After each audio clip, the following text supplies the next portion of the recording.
Shalom saudara dan saudari yang dikasihi dan diberkati Tuhan. Apa kabar hari ini? Semoga Anda berada dalam keadaan yang baik dan sehat.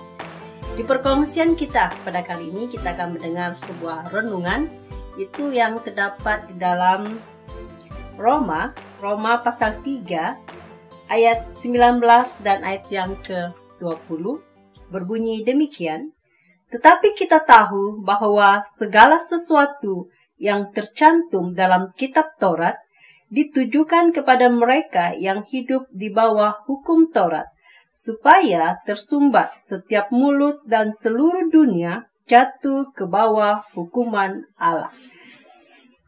Sebab tidak seorang pun yang dapat dibenarkan di hadapan Allah oleh kerana melakukan hukum Taurat, kerana justru oleh hukum Taurat orang mengenal dosa. Berdasarkan kedua ayat ini, kita akan mempelajari sebuah tema yaitu hukum Taurat, manusia, dan dosa. Dapatkah saudara membayangkan seandainya dalam sesebuah keluarga itu tidak ada peraturan? Ataupun dapatkah saudara membayangkan jikalau dalam sebuah sekolah tidak ada undang-undang, tiada peraturan, jam berapa masuk, jam berapa pulang, ataupun pakaian sekolah warna apa saja yang boleh dipakai untuk ke sekolah. Dapatkah saudara membayangkan seandainya sesebuah organisasi itu tidak ada peraturan, tiada undang-undang? Pasti menjadi kucar-kacir. Pasti jikalau ada masalah, pasti tidak dapat diselesaikan dengan baik. Karena tiada peraturan, tiada hukum, dan tiada undang-undang. Dapatkah saudara membayangkan seandainya tiada hukum Taurat? Apakah yang terjadi dalam kehidupan manusia? Seandainya tiada ke-10 hukum.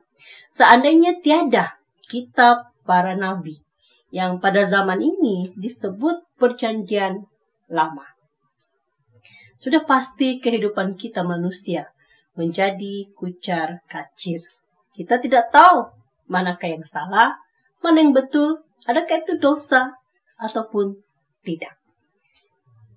Dalam teks ini, Paulus memberitahu kita bahwa tentang hukum Taurat, manusia, dan dosa. Seperti yang kita tahu bahwa Paulus ini adalah seorang Israel, ya, orang Israel beragama Yahudi pada mulanya. Beliau belajar ya, agama Yahudi, dia mempelajarinya, melakukannya dalam hidupnya dengan disiplin. Dan dia membela agama Yahudi itu sehingga ia menganiaya setiap murid-murid Yesus Kristus. Disiksanya karena ia menganggap bahwa itu adalah ajaran sesat. Tetapi karena kasih karunia Allah sehingga Paulus mengenal, percaya, dan menerima Yesus sebagai Tuhan dan Juru Selamatnya. Bahkan Paulus memberitakan Injil di kalangan orang-orang Yahudi. Ya, dan juga Paulus lebih banyak memberitakan Injil kepada bangsa-bangsa lain. Karena Paulus berpendapat bahwa Injil, karya keselamatan itu bukan saja untuk orang Yahudi, bangsa Israel, tetapi juga kepada semua manusia yang ada di dalam dunia ini berhak memperoleh keselamatan.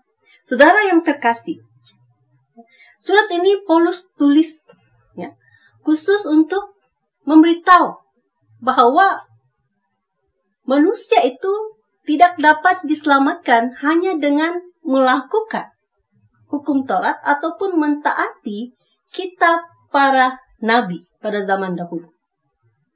Seperti yang kita tahu bahwa orang-orang Yahudi begitu disiplin sekali melakukan ibadah mereka. Bahkan dari kecil harus dididik, diajar. Dan mereka menghafalnya. Melakukan ibadah mereka secara harafiah. Ya. Mereka melakukan dengan begitu disiplin sekali, sehingga mereka menganggap dengan melakukan ke-10 hukum Taurat itu ataupun perintah para nabi yang diajar dalam kitab para nabi mereka, itu sudah cukup untuk menyelamatkan mereka. Untuk pengetahuan saudara bahwa sebenarnya penganut agama Yahudi ini bukan sahaja dianuti oleh bangsa Israel, tetapi ada juga bangsa lain, bangsa-bangsa lain yang menganuti ajaran agama Yahudi ini. Dan mereka menganggap ya dengan disiplinnya mereka melakukan ibadah mereka, perintah-perintah yang diperintahkan dalam 10 hukum Taurat dan juga diperintahkan oleh para nabi mereka pada zaman dahulu dalam kitab Perjanjian Lama ini, bagi mereka itu sudah cukup untuk menyelamatkan jiwa mereka. Tapi Paulus memberitahu bahwa itu tidak cukup. Ya, karena keselamatan itu hanya di dalam Yesus Kristus. Kalau kita melihat di dalam Matius, ya, Matius pasal 5 ayat 17 dan ayat yang ke-18, mari kita membacanya. Matius pasal 5 ayat 17 dan 18. Janganlah kamu menyangka bahwa aku datang untuk meniadakan hukum Taurat atau kitab para nabi. Aku datang bukan untuk meniadakannya, melainkan untuk menggenapinya, menyempurnakannya. Ya. Ayat yang ke-18, karena aku berkata kepadamu, sesungguhnya selama belum lenyap langit dan bumi ini, satu iota atau satu titik pun tidak akan ditiadakan dari hukum Taurat sebelum semuanya terjadi. Yesus berkata ia datang bukan untuk meniadakan hukum Taurat, tetapi sebaliknya menyempurnakan. Seperti Yesus berkata, tiada seorang pun yang boleh datang kepada Bapa kalau tidak melalui Dia.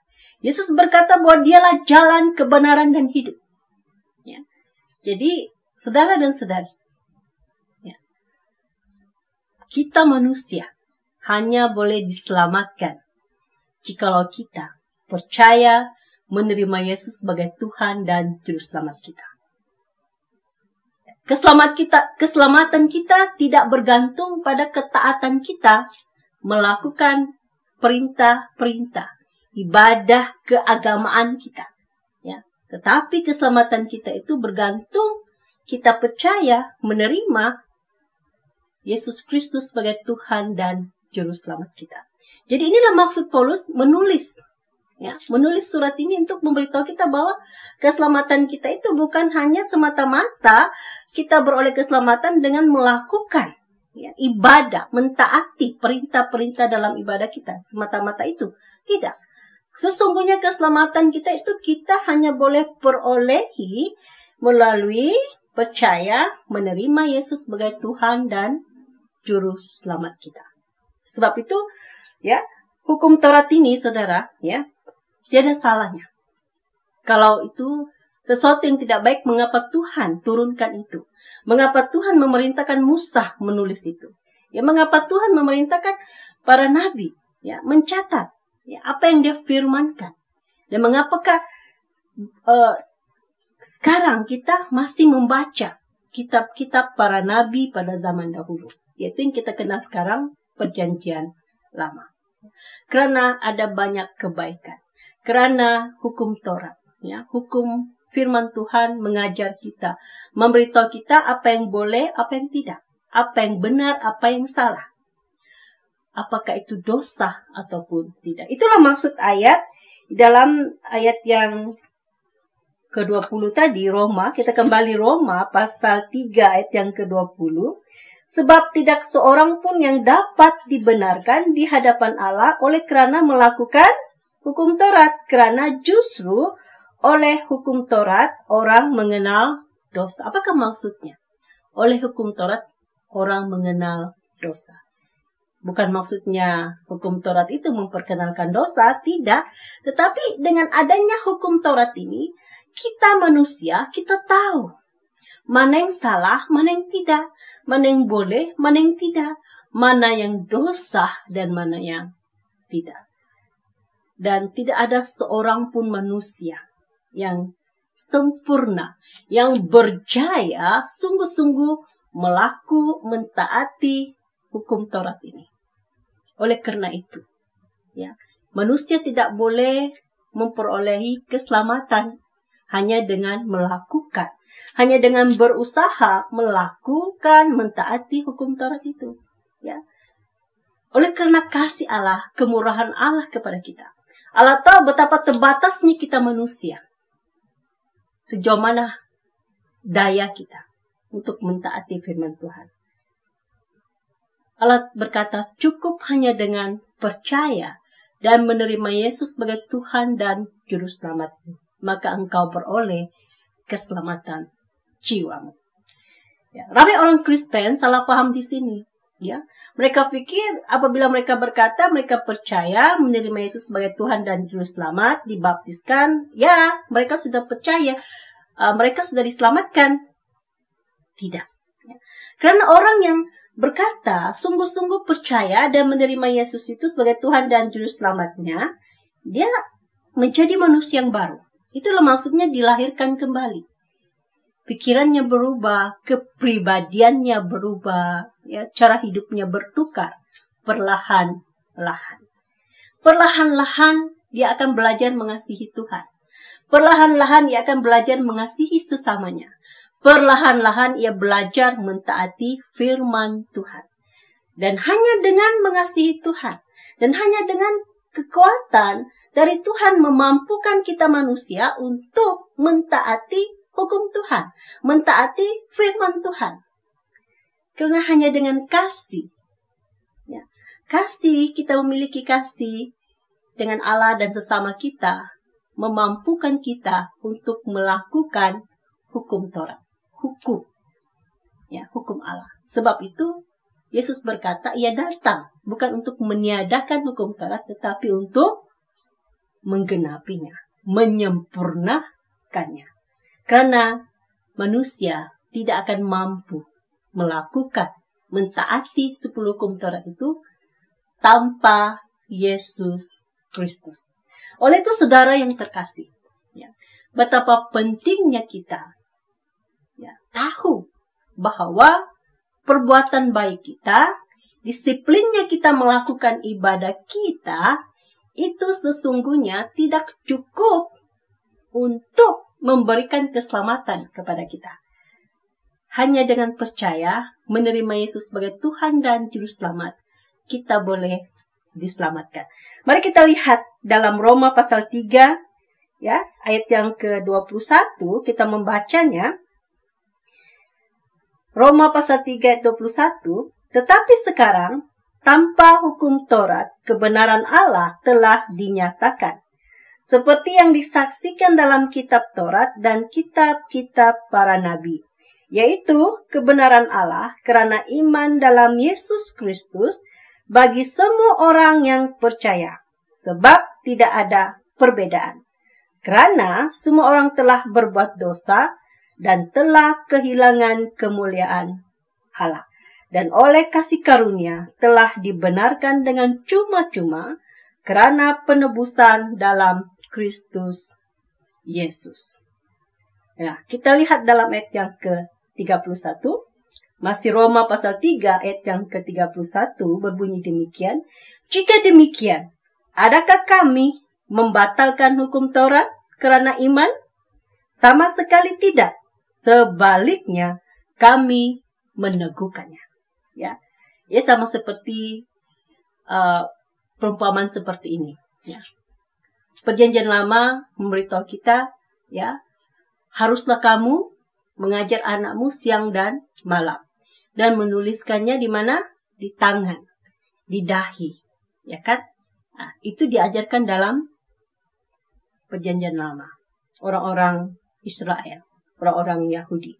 Tetapi kita anak-anak Tuhan pada masa kini, ya, kita bukan saja menulis ayat-ayat firman itu tuh, ayat-ayat firman Tuhan itu, ya, bukan melekat di tangan kita ataupun di dahi kita, tetapi kita melakukan firman Tuhan itu. Kita mentaatinya, kita melakukannya, menerapkannya di dalam hidup kita. Dan firman Tuhan itu memenuhi pikiran kita, hati kita. Ya. Itu jauh lebih perfect, lebih sempurna dalam kita mentaati, melakukan firman Tuhan dalam kehidupan kita. Itulah maksud Paulus di sini, kami meneguhkannya. Kesimpulan perkongsian kita bahwa keselamatan itu bukan kita perolehi ya dari perbuatan baik kita, dari disiplinnya kita melakukan ibadah kita. Tetapi sadarlah bahwa keselamatan hanya kita perolehi dengan cara percaya dan menerima Yesus sebagai Tuhan dan Juru Selamat kita. Dan di dalam kita percaya Yesus itu, kita pasti menjadi manusia yang baru. Berubah cara berpikir, cara hidup kita, kepribadian kita pun berubah secara perlahan-lahan. Kita pasti menjadi manusia yang baru, hidup menurut kehendak dan rencana Tuhan dalam kehidupan kita. Demikianlah perkongsian kita pada kali ini. Semoga Anda diberkati. Kita bertemu lagi di lain perkongsian.